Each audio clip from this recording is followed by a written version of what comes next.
ನನ್ನ ಎಲ್ಲ ಆತ್ಮೀಯ ವಿದ್ಯಾರ್ಥಿಗಳಿಗೆ ಡಿಜಿಟಲ್ ತರಗತಿಗಳಿಗೆ ಸ್ವಾಗತ.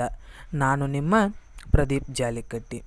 ಇಂದು ನಾನು ನಿಮಗೆ 9ನೇ ತರಗತಿಯ ಸಮಾಜ ವಿಜ್ಞಾನ ಪಠ್ಯಪುಸ್ತಕದ ಭಾಗ 1ರಲ್ಲಿನ ಅಧ್ಯಾಯವನ್ನು ಕುರಿತು ವಿವರಿಸಲಿದ್ದೇನೆ. ಮೊದಲನೆಯದಾಗಿ ವಿಭಾಗ ಇತಿಹಾಸ, ಅಧ್ಯಾಯ 3 ಮತ ಪ್ರವರ್ತಕರು ಮತ್ತು ಸಮಾಜ ಸುಧಾರಕರು. ಆತ್ಮೀಯ ವಿದ್ಯಾರ್ಥಿಗಳೇ, ಪ್ರಸ್ತುತ ಅಧ್ಯಾಯದಲ್ಲಿ ನಾವು ಅಭ್ಯಸಿಸಲ್ಪಡುವ ಅಂಶಗಳೆಂದರೆ, ಮೊದಲನೆಯದಾಗಿ ಭಾರತದ ಮತ ಪ್ರವರ್ತಕರುಗಳ ಪರಿಚಯ ಮತ್ತು ಪ್ರತಿಪಾದಿಸಿದ ತತ್ವ ಬೋಧನೆಗಳು. ಎರಡನೆಯದಾಗಿ ಶಂಕರಾಚಾರ್ಯ, ಮಧ್ವಾಚಾರ್ಯ, ರಾಮಾನುಜಾಚಾರ್ಯ, ಬಸವಣ್ಣವರ ಜೀವನ ಮತ್ತು ಬೋಧನೆಗಳು. ಮೂರನೆಯದಾಗಿ ದ್ವೈತ, ಅದ್ವೈತ ಮತ್ತು ವಿಶಿಷ್ಟಾದ್ವೈತ ಸಿದ್ಧಾಂತಗಳು. ವಿದ್ಯಾರ್ಥಿಗಳೇ, ಭಾರತದ ಸಾಮಾಜಿಕ ಧಾರ್ಮಿಕ ಇತಿಹಾಸದಲ್ಲಿ ಸಾಮಾನ್ಯ ಶಕ 8ನೇ ಶತಮಾನದಿಂದ 13ನೇ ಶತಮಾನದ ಮೊದಲಾರ್ಧದವರೆಗಿನ ಅವಧಿ ಅತ್ಯಂತ ಪ್ರಮುಖವಾದುದಾಗಿದೆ.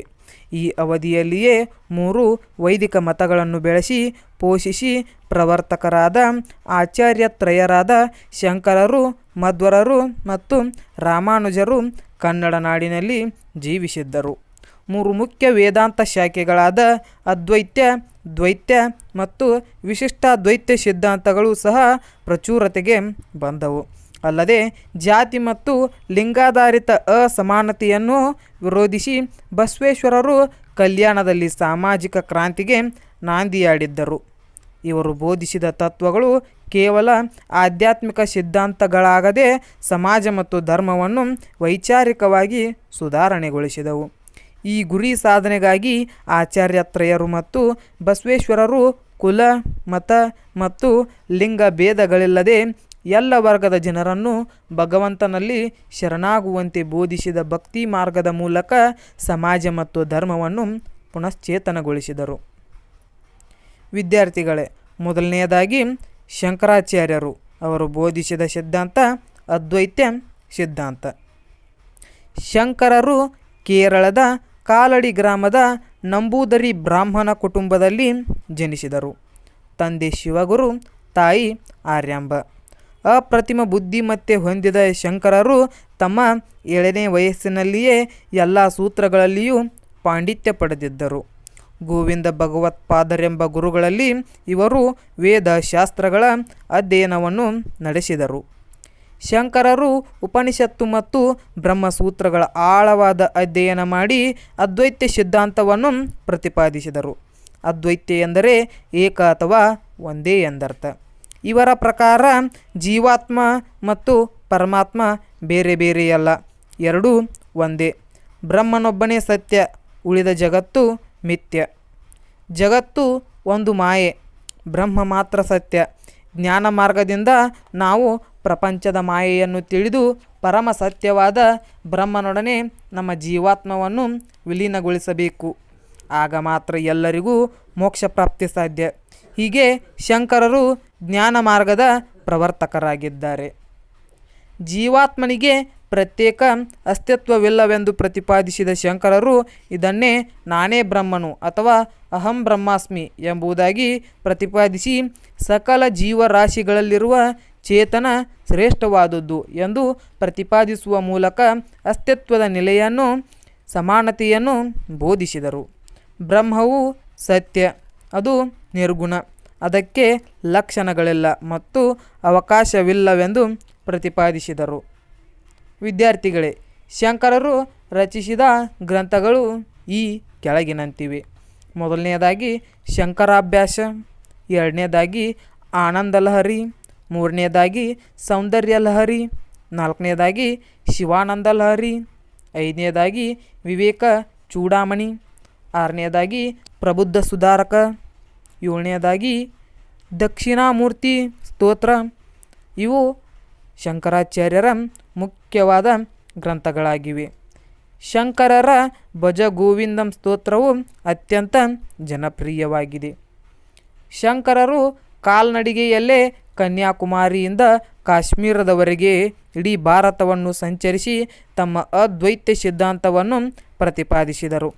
ತಮ್ಮ ಅದ್ವೈತ ಸಿದ್ಧಾಂತದ ಪ್ರಚಾರಕ್ಕಾಗಿ ಭಾರತದ ವಿವಿಧೆಡೆಗಳಲ್ಲಿ 5 ಪೀಠಗಳನ್ನು ಸ್ಥಾಪಿಸಿದರು.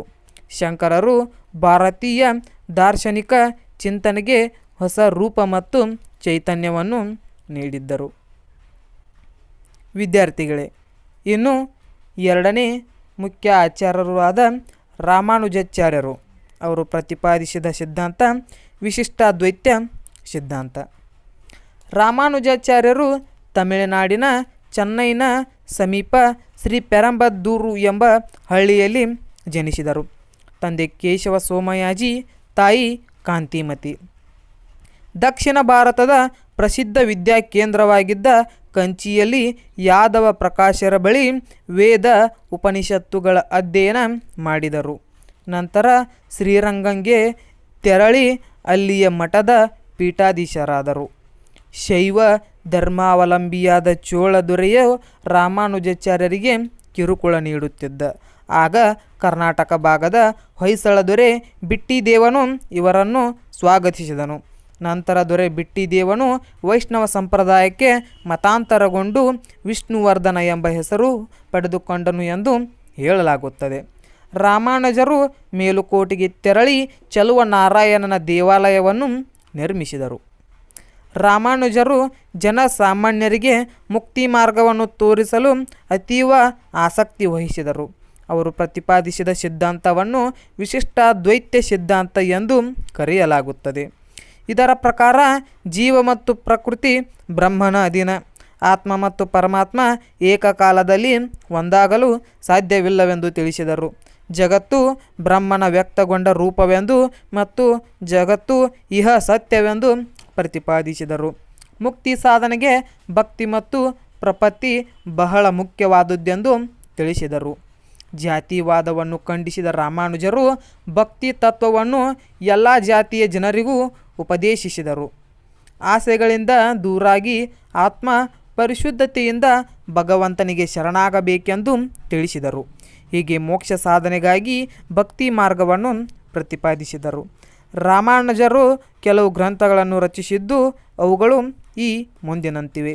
ಮೊದಲನೆಯದಾಗಿ ವೇದಾಂತ ಸಂಗ್ರಹ, 2ನೇದಾಗಿ ವೇದಾಂತ ಸಾರ, 3ನೇದಾಗಿ ವೇದಾಂತ ದೀಪಿಕ, 4ನೇದಾಗಿ ಶ್ರೀಭಾಷ್ಯ.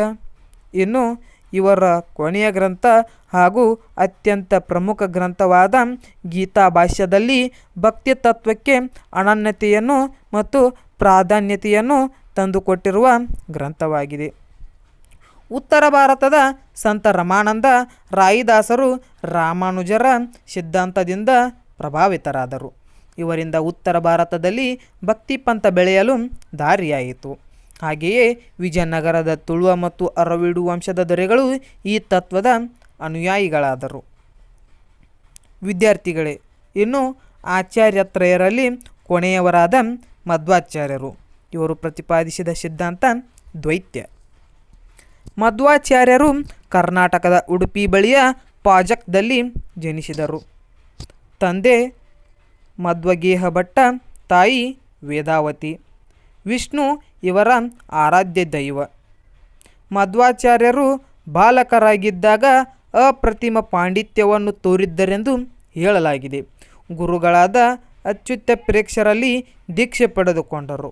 ಗುರುಗಳಲ್ಲಿ ವಿದ್ಯಾಭ್ಯಾಸ ಮಾಡುತ್ತಿರುವಾಗಲೇ ಮಧ್ವಾಚಾರ್ಯರು ಸ್ವತಂತ್ರವಾಗಿ ತಮ್ಮ ಧ್ಯಾನ ಶಕ್ತಿಯನ್ನು ಬೆಳೆಸಿಕೊಂಡರು ಹಾಗೂ ಧರ್ಮಶಾಸ್ತ್ರಗಳ ವಾದದಲ್ಲಿ ತಮ್ಮ ಗುರುಗಳನ್ನೇ ಸೋಲಿಸಿದರು. ಇವರು ದ್ವೈತ ಸಿದ್ಧಾಂತವನ್ನು ಪ್ರತಿಪಾದಿಸಿದರು. ದ್ವೈತ ಎಂದರೆ 2 ಎಂದರ್ಥ. ಜೀವಾತ್ಮ ಮತ್ತು ಪರಮಾತ್ಮ ಬೇರೆ ಬೇರೆ ಎಂಬುದೇ ದ್ವೈತದ ಅರ್ಥ. ಮಧ್ವಾಚಾರ್ಯರು ತಮ್ಮ ಸಿದ್ಧಾಂತದ ಪ್ರಚಾರಕ್ಕಾಗಿ ತೀರ್ಥಯಾತ್ರೆ ಕೈಗೊಂಡು ಹಲವಾರು ಚರ್ಚೆಗಳಲ್ಲಿ ಭಾಗವಹಿಸಿದರು. ಹಡಗಿನ ಗೋಪಿಚಂದನವೆಂಬ ಮಣ್ಣಿನ ಗುಡ್ಡೆಯಲ್ಲಿದ್ದ ಶ್ರೀಕೃಷ್ಣನ ವಿಗ್ರಹವನ್ನು ಉಡುಪಿಯಲ್ಲಿ ಪ್ರತಿಷ್ಠಾಪಿಸಿದರು. ಶ್ರೀಕೃಷ್ಣನ ಪೂಜೆಗಾಗಿ ಅಷ್ಟಮಠಗಳನ್ನು ಸ್ಥಾಪಿಸಿದರು.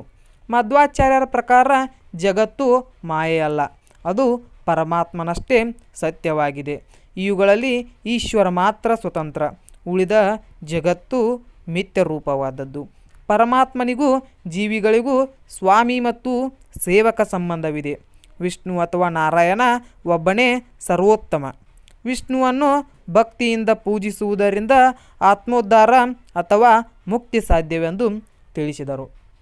ಇನ್ನು ಮಧ್ವಾಚಾರ್ಯರ ಕೃತಿಗಳು: ಮೊದಲನೆಯದಾಗಿ ಗೀತಾಭಾಷ್ಯ, ಎರಡನೆಯದಾಗಿ ಗೀತಾ ತಾತ್ಪರ್ಯ ನಿರ್ಣಯ, ಮೂರನೆಯದಾಗಿ ಮಹಾಭಾರತ ತಾತ್ಪರ್ಯ ನಿರ್ಣಯ, ಇನ್ನು ನಾಲ್ಕನೆಯದಾಗಿ ಭಾಗವತ ತಾತ್ಪರ್ಯ, ಐದನೆಯದಾಗಿ ವಿಷ್ಣು ತಾತ್ಪರ್ಯ ನಿರ್ಣಯ, ಇನ್ನು ಆರನೆಯದಾಗಿ ಮಾಯಾವಾದ ಖಂಡನೆ. ಮಧ್ವಾಚಾರ್ಯರ ಸಿದ್ಧಾಂತವು ಮುಂದೆ ಪದ್ಮನಾಭ ತೀರ್ಥರು, ನರಹರಿ ತೀರ್ಥರು, ವಿಜಯೇಂದ್ರ ತೀರ್ಥರು ಹಾಗೂ ವಾದಿರಾಜ ತೀರ್ಥರಿಂದ ಪ್ರಚಾರಗೊಂಡಿತು. ವಿದ್ಯಾರ್ಥಿಗಳೇ, ನೀವು ಇದುವರೆಗೂ ಆಚಾರ್ಯತ್ರಯರ ಕುರಿತು ತಿಳಿದುಕೊಂಡಿದ್ದೀರಿ.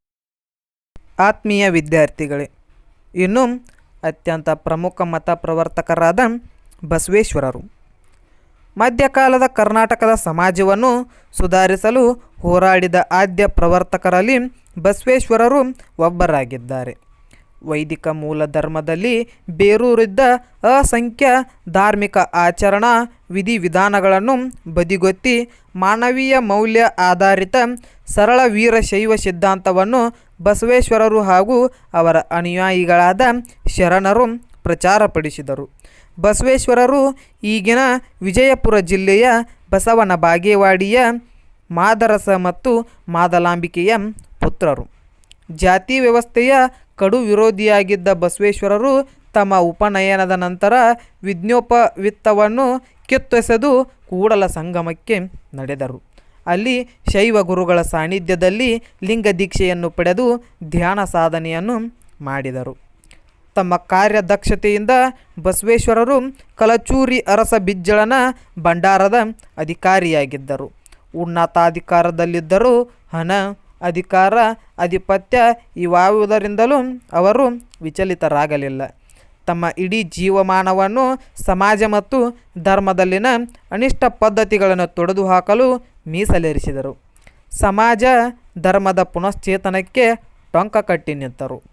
ಈ ಸಾಮಾಜಿಕ ಧಾರ್ಮಿಕ ಚಳುವಳಿಯನ್ನು ಬಸವಣ್ಣವರು ಮಂಗಳಕೇಡಿಯಲ್ಲಿ ಆರಂಭಿಸಿದರು.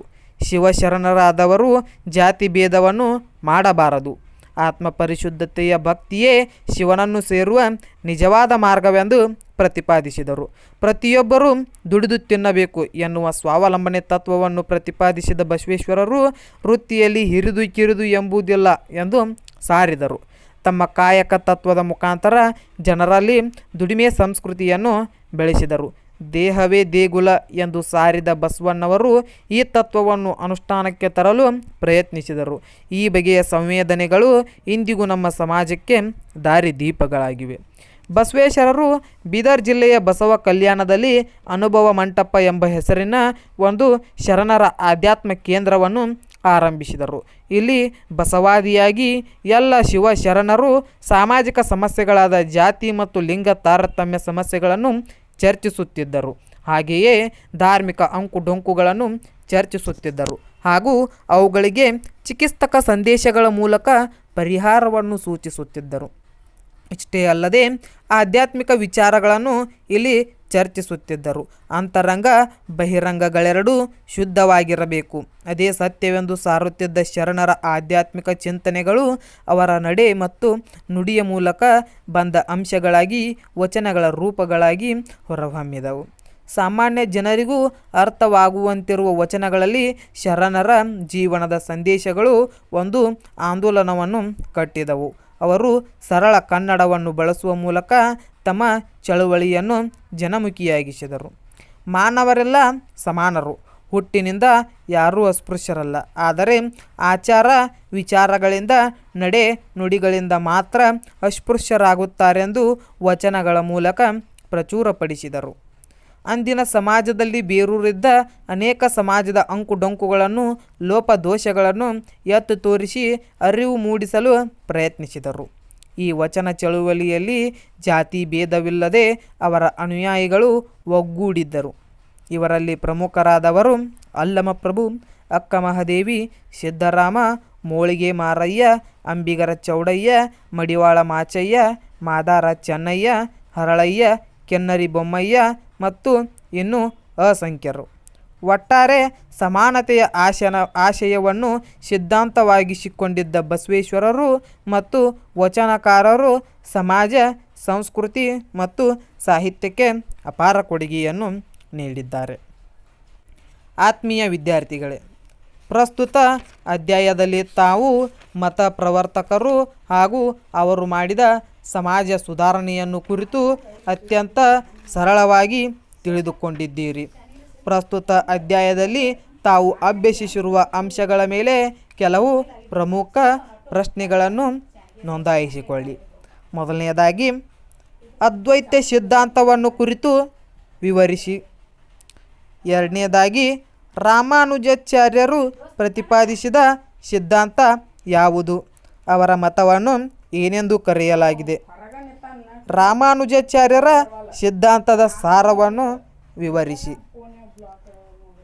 ನಾಲ್ಕನೆಯದಾಗಿ, ಮಧ್ವಾಚಾರ್ಯರು ಪ್ರತಿಪಾದಿಸಿದ ತತ್ವಗಳಾವುವು? ಐದನೇದಾಗಿ, ಬಸವೇಶ್ವರರ ಕಾಯಕ ತತ್ವದ ಬಗ್ಗೆ ಬರೆಯಿರಿ. ಆತ್ಮೀಯ ವಿದ್ಯಾರ್ಥಿಗಳೇ, ತಮ್ಮೆಲ್ಲರಿಗೂ ಪ್ರಸ್ತುತ ವಿಡಿಯೋವು ಅರ್ಥವಾಗಿದೆ ಎಂದು ತಿಳಿದುಕೊಳ್ಳುತ್ತೇನೆ. ಎಲ್ಲರಿಗೂ ಧನ್ಯವಾದಗಳು.